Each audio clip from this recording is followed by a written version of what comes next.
Hey there and welcome back to my channel in today's video, Avoiding the Biggest Mistakes in the Stock Market, Lessons for Long-Term Investors.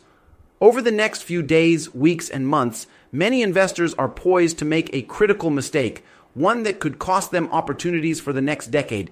If you're watching this video, my goal is to ensure that you don't fall into this trap. Stick with me and I'll guide you through the mindset and strategies needed to thrive when others falter.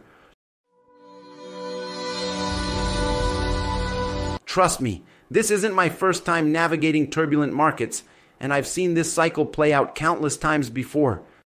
Understanding the market cycle. Let's start with a key concept: market cycles. These cycles are as predictable as the seasons, repeating themselves over and over, yet most investors still fall victim to their emotions. It's a lot like the famous scene from The Matrix, where Neo learns he's been through the same process before. The stock market follows a similar script. Investors experience euphoria during bull runs, panic during corrections, and despair during bear markets. During the euphoric stage, everything seems like it's going to the moon. People buy anything and everything, convinced the good times will never end. But corrections are inevitable, and when the market dips, panic takes over. Rationality gets locked away, and people sell at the worst possible times, abandoning their carefully planned strategies. This is why so many investors lose money. They let emotions, not logic, dictate their decisions. Why most investors fail. History is filled with examples of this behavior. During the 2020 pandemic crash, many retail investors sold out of the market in fear, only to watch it bounce back into one of the strongest bull runs we've ever seen. Those same investors bought back in during 2021 at elevated prices, only to endure painful losses in 2022. If you follow this pattern, you'll always be chasing the market, always playing catch-up. The emotional pendulum of the stock market, moving from disbelief to euphoria, then panic and depression, is well documented, yet people fall for it every time. After a bull market, investors become complacent, thinking, "I'll just dollar cost average, nothing bad will happen." Then the market drops further, anxiety sets in, and eventually panic leads to selling at rock-bottom prices. Meanwhile, seasoned investors like Warren Buffett are waiting with cash, ready to buy quality assets at steep discounts. The media's role in amplifying fear and greed. Mainstream media plays a significant role in amplifying these emotions. They thrive on panic and euphoria because it drives engagement. Whether through headlines screaming market meltdown or hyping the next big rally, the media's goal is to keep you hooked, not to help you make rational decisions. Rich investors and institutional players understand this dynamic. Data shows that affluent households, those with portfolios exceeding $1 million, rarely sell out of the market entirely. Even during crises, they reduce their exposure only slightly, ensuring they remain positioned for the eventual recovery. Meanwhile, retail investors, influenced by fear-driven media narratives, sell out entirely, missing the rebound. The psychology of investing. To succeed in investing, you need to understand the psychological biases that work against you. Studies have shown that humans feel the pain of loss twice as intensely as the joy of gain. This means that a 30% drop in your portfolio feels emotionally equivalent to a 60% gain, but in the opposite direction. Recognizing this bias can help you make better decisions during market downturns.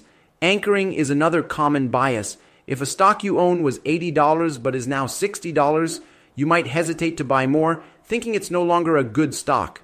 Conversely, if the stock had been $40 and is now $60, you might rush to buy, convinced it's on the rise. These reactions are entirely emotional and often lead to poor outcomes. Practical steps to avoid emotional investing. Start small. If you're new to investing, begin with smaller amounts. This allows you to experience the market's ups and downs without risking significant capital. Over time, you'll build the emotional resilience needed to handle larger investments. Diversify. Allocate a significant portion of your portfolio to broad-based index funds like the S&P 500. This provides exposure to the entire economy and reduces risk. Dollar cost average, DCA. Invest consistently over time, regardless of market conditions. This strategy ensures you buy more shares when prices are low and fewer when they're high. Avoid timing the market. The average bear market lasts about 10 months, while bull markets often stretch for years. By staying invested and buying during downturns, you'll benefit when the recovery inevitably comes. Keep cash ready. Having a reserve of cash allows you to take advantage of opportunities when markets dip. This is how seasoned investors like Buffett thrive during recessions. The opportunity ahead. Right now, we're seeing the early stages of market fear. The Fear and Greed Index is already leaning toward fear, and this is often a sign that opportunities are emerging. Quality stocks are beginning to trade at discounts, and those who remain calm and strategic will reap the rewards in the long term. When prices drop, view it as a chance to buy great companies at a discount. For example, if a stock you've researched thoroughly drops 20-30%, don't panic. Instead, revisit your analysis. If the fundamentals remain strong, solid sales, good management, strong margins, then it's a no-brainer to buy more. Think of it like buying a new iPhone at a 30% discount. It's the same product, just cheaper. Final thoughts. The stock market is a powerful wealth-building tool, but only if you approach it with the right mindset. Avoid emotional reactions, stick to your plan, and take advantage of opportunities when others panic. Remember Buffett's mantra: be fearful when others are greedy, and greedy when others are fearful. If you follow these principles, starting small, diversifying, and practicing emotional control, you'll position yourself among the successful 10% who build generational wealth. Whether the market crashes tomorrow, next month, or next year, you'll be ready. As always, I'm here to help guide you through these challenges. Join our community where we discuss strategies, share insights, and prepare for what's ahead. Thanks for tuning in, and I'll see you in the next one. Stay focused and stay strong.